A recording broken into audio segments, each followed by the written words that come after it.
So, in the injury derby, Newcastle were thrashed 4-1 away at Tottenham. Now, this game was one in which both teams have been suffering a lot. Now, Newcastle just come off of a surprise 3-0 loss against Everton, one in which their deficiencies were laid bare by the fact that they just don't have that much to call on. Their bench now has 2 or 3 goalkeepers. They are having to call on 18 and 19-year-olds to come into the team, and they're being thrust into a position in which they have to perform very quickly, and especially with games such as the Milan game coming up, you fear for Newcastle because this is a team that's now being stretched to the limits of its resources.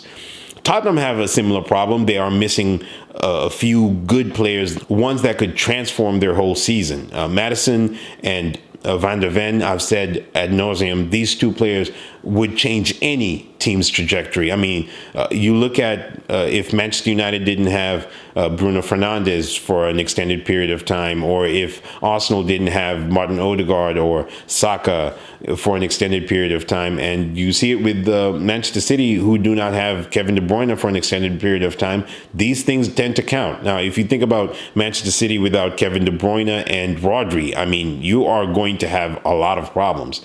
So I sympathize with Tottenham, and I sympathize with Newcastle for all the injuries that they're having. But one thing that they were able to give us is a very entertaining game. 4-1 victory for Tottenham was deserved. Tottenham were able to contain Newcastle with the high line that they tend to play. It was very straightforward because Tottenham raced into a 4-0 lead before Newcastle could even blink. And Newcastle seemed to be running out of steam now. They seem to be unable to keep up with the opposition simply because they don't have the legs. They've been playing a lot of games. I think this was the 5th game in a row that Eddie Howe named an unchanged starting 11. And they're going to be fighting for their lives when they face Milan in the Champions League this midweek. So it's tough. It's tough for Newcastle right now.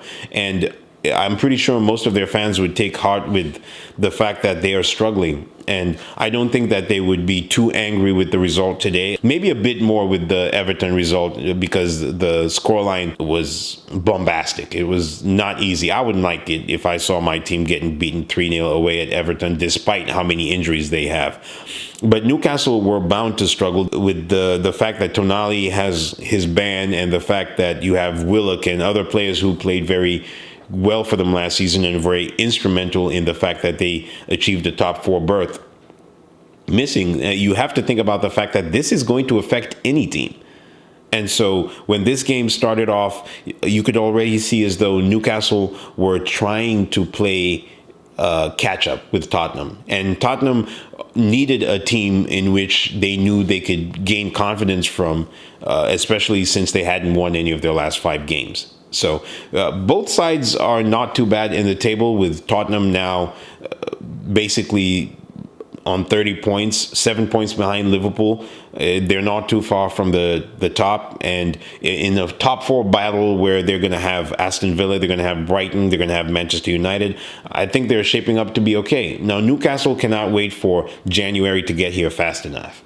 And they have the money to do it, and you know that they're going to do it. Now, the question is, who are they going to bring in?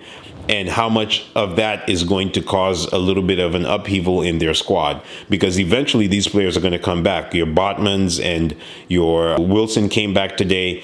So it's not going to be very easy for Eddie Howe to try and balance that, because once these players come in, you don't want an overbloated squad as well. And since they might not survive the Champions League, bringing in new players is going to be hard, because these players are going to want to play, and the players that have been on the injury list are also going to want to play. So it's going to be a bit of a tightrope, but overall, I think that Newcastle were second best in this game, and they can't have any complaints. Tottenham are going to get a morale-boosting victory, and at the end of the day, it is what it is.